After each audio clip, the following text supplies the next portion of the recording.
इमारत इस्लामिया की हुकूमत है, हम पाकिस्तान और उनके ताल्लुकात को बेहतर बनाने के लिए गए।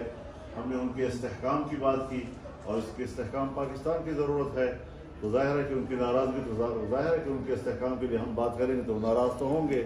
तो वो बैनुल अक़वामी दबाव जो हमारे मुल्क के इस्टेब्लिशमेंट पे आता है सो हमारे ख़िलाफ़ अब भी मुस्तक़िल तौर पर आया है।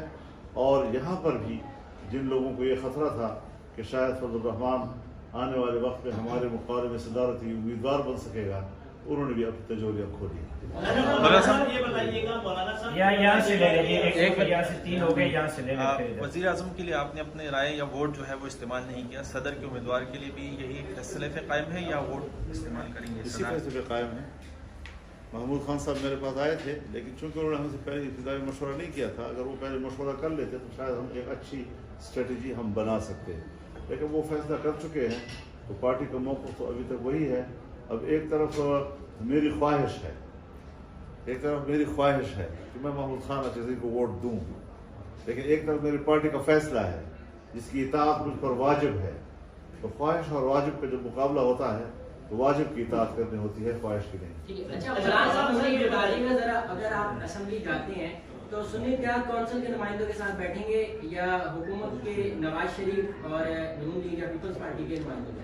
बेटा, आप लोग मेरे ख्याल में पार्लियामान के निज़ाम से वाकिफ़ नहीं है। पार्लियामान में अपोजिशन होती है, हुकूमत होती है। हम अपोजिशन बेंच पर बैठे हैं, वो जहाँ भी होंगी। तो जिस्म से तो मेरी कोई लड़ाई नहीं है ना, फिक्र और जहन और दिमाग से कोई इख्तिलाफ हो सकता है, लेकिन जहाँ पर भी अपोजिशन की नशिस्तें होंगी वहीं पर हम भी बैठेंगे। ये मुल्क में इस तरह धांधली और ये इस तरह चलता है, मुल्क में जो करते आ रहे हैं सालों से, आपको भी पता है, तो उसको किस तरह रोक सकते हैं आप? आवाम के लिए हर कोई तो उसको उसके लिए दो चीज़ ज़रूरी है, एक अवामी बेदारी और एक सियासतदानों के कमिटमेंट।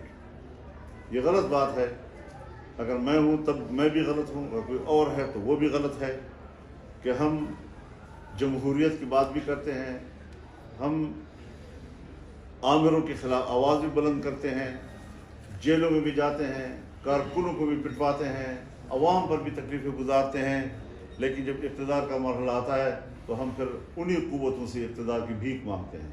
ये रवैया जब तक रहेगा सियासतदानों का, पाकिस्तान में जमहूरियत नहीं आ सकेगी, हमेशा उनकी ख्वाहिश की हुकूमतें बनती रहेंगी। लिहाजा सियासतदानों को पहले अपनी कमिटमेंट ठीक करनी चाहिए कि वो जब एक जमहूरियत पर यकीन रखें तो फिर वो जमहूरियत ही के लिए बात करें, फिर वो ये सौदेबाजियाँ न करें, न पैसों का सहारा लें, न आमिराना क़ुव्वतों का सहारा लें। आपने जिक्र किया हुकूमत की, तो मुद्दत का आपने तखमीना अंदाजा लगाया है कि साल 1 साल चलेगी।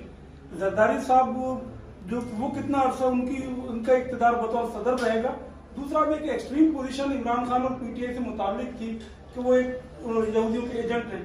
आपको क्यों इतना वो जल्दी अपनी एक्सट्रीम पोजीशन वापस लेकर पीटीआई के साथ हाथ मिलाना पड़ गया, ताल्लुक बनाना पड़ गया? तो हमें बार इस बात की तकरार की जरूरत नहीं है ना। आप एक सवाल बार करें, मैं जहाँ भी प्रेस में जाता हूँ एक ही सवाल, फिर उनका एक ही जवाब, एक ही सवाल फिर एक ही जवाब। देखिए, सब चीज़ें वक्त के साथ साथ ही तहलील हो गई। मौक़िफ़ जो हमने उठाया था वो अब भी है, और इसको हमने अगर तहलील करना है तो उस पर हम एक माहौल तो अब बना सकते हैं कि ऐसे माहौल में जब हम बातचीत कर सकें, जो हमारे तहफ़्फ़ुज़ात हैं वो कैसे दूर करेंगे उसको, जब दूर होंगे तो फिर तो ज़ाहिर है कि वो भी पाकिस्तानी हैं, हम भी पाकिस्तानी हैं, लेकिन उसके लिए एक माहौल तो चाहिए। अब जब तक हम इख्तिलाफ़ करेंगे तो ज़ाहिर है कि मीडिया का पेट तो भर सकेगा, उससे आपके काम तो चलता रहेगा, लेकिन ये है कि इससे मुल्क को तो कुछ नहीं मिलता। लड़ाई रहेगी और लड़ाई रहेगी, तो पूरी दुनिया में हमने अपने मौक़िफ़ को तारुफ़ कराया है, एहतजाज रिकॉर्ड करवाया है, वो अभी तक बरकरार है।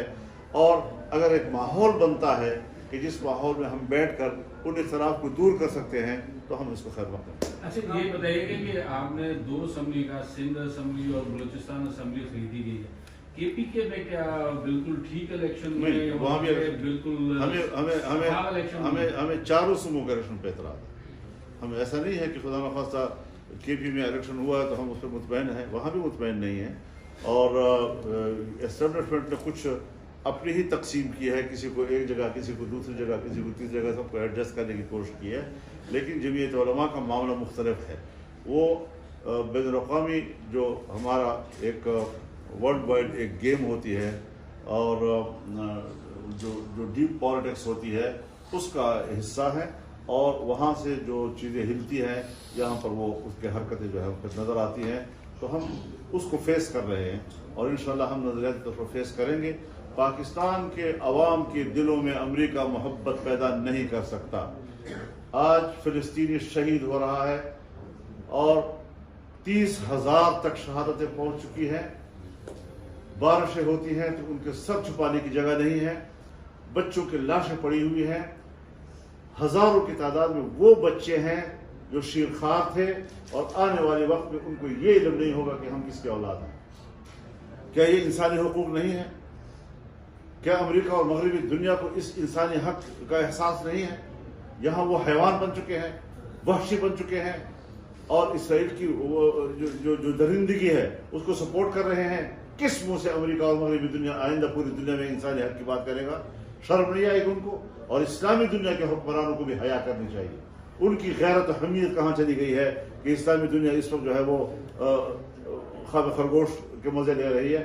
ان کو بھی اٹھنا چاہیے اور کھل کر اپنے مسلمان بھائی کے ساتھ کھڑا ہو جانا چاہیے. کسی قسم کے ان کو مفادات کا لحاظ نہیں رکھنا چاہیے. دنیا کو اللہ نے قائم رکھنا ہے, عزت اللہ نے دینی ہے, رزق کا مالک اللہ ہے, ترقی کا مالک اللہ ہے, اور اللہ پر اعتماد شاید مسلمان حکمرانوں کا ختم ہو چکا ہے. وہ صرف دنیا کے حکمرانوں کو خداؤں کو جانتے ہیں. امریکہ کی خدائی کا انکار کر دیں اور اللہ کی خدائی کا اقرار کر دیں, فلسطینیوں پر مصیبت کم ہو جائے گی. ہم نے تو ان کو ظلم کے حوالے کر دیا, درندوں کے منہ میں چھوڑ دیا ہے. کوئی اسلامی دنیا کا حکمران ہے جس کو کچھ تو حیا آئے, کچھ تو شرم آئے, کچھ تو اپنے کلمے کے حیا اس کے پاس ہو. بہت افسوسناک صورتحال ہے اس وقت کہ ہم سب لوگ ہیں اقتدار کی جنگ تو لڑ رہے ہیں, لیکن ایک مسلمان قوم کی 2-3 مہینے کے اندر 30,000 تک شہادت ہے. یہ بھی تو کوئی منہ سے, ایک گھر نہیں ہے کسی کے پاس. بارش آتی ہے, بارشوں کے اندر اس کی مائیں جو ہے اپنے بچوں کو سنبھال نہیں سکتی. کسی کو رحم نہیں آتا ان کی حالت پر. گھاس کھا رہے ہیں وہ, چھوٹے چھوٹے بچے گھاس کھاتے ہیں اور ان کو پوائزننگ ہو جاتی ہے اور وہ مر جاتے ہیں اس سے. تو یہ کوئی حالت ہے دنیا میں ہو رہی ہے اور ہم خاموش ہیں اس کے اوپر. اچھا مولانا صاحب یہ بتائیے گا, جیسے کہ مہنگائی بہت زیادہ ہے, آگے IMF کا پروگرام بھی آ رہا ہے, اب آج آپ اعلان کر رہے ہیں کہ آپ اسٹریٹ پہ آئیں گے, اس سے تو اور عدم استحکام جو ہے وہ بڑھے گا. تو کوئی ایسا راستہ نہیں ہے کہ ہر استحکام کے لیے ایک انہدام ضروری ہوتا ہے. اگر آپ کا گھر جو ہے زلزلے میں کریک ہو جائے تو پھر آپ کہیں گے کہ اس کو گرائیں گے تو اور ٹوٹ جائے گا, دوبارہ بنانا پڑے گا آپ کو. تو استحکام کے لیے آج اس حد تک غیر مستحکم ہیں ہم, معاشی لحاظ سے, سیاسی لحاظ سے, اخلاقی لحاظ سے, کہ ایک دفعہ اس کا انہدام ضروری ہوگا اور وہ انقلابی تحریک سے ممکن ہو سکتا ہے. اچھا یہ بتائیں, کب سے آپ ملک بند کرنے جا رہے ہیں, احتجاج کرنے جا رہے ہیں, تو احتجاج کی کال کب سے شروع ہو جائے گی آپ کی؟ تھوڑا ذرا صبر کر لیں. بہت شکریہ اسی کے لیے ہم آئے ہوئے آپ لوگوں سے بات کر رہے ہیں. صاحب ایک یہ بتا دیں, آپ نے کہا اسمبلیاں خریدی گئی, ان کے ذریعے خریدی گئی, کیا جمعیت علماء اسلام نہیں خرید سکتی تھی کوئی اسمبلی؟ اسلام کسی نے تو خرید لی گئی ہے. خرید سکتے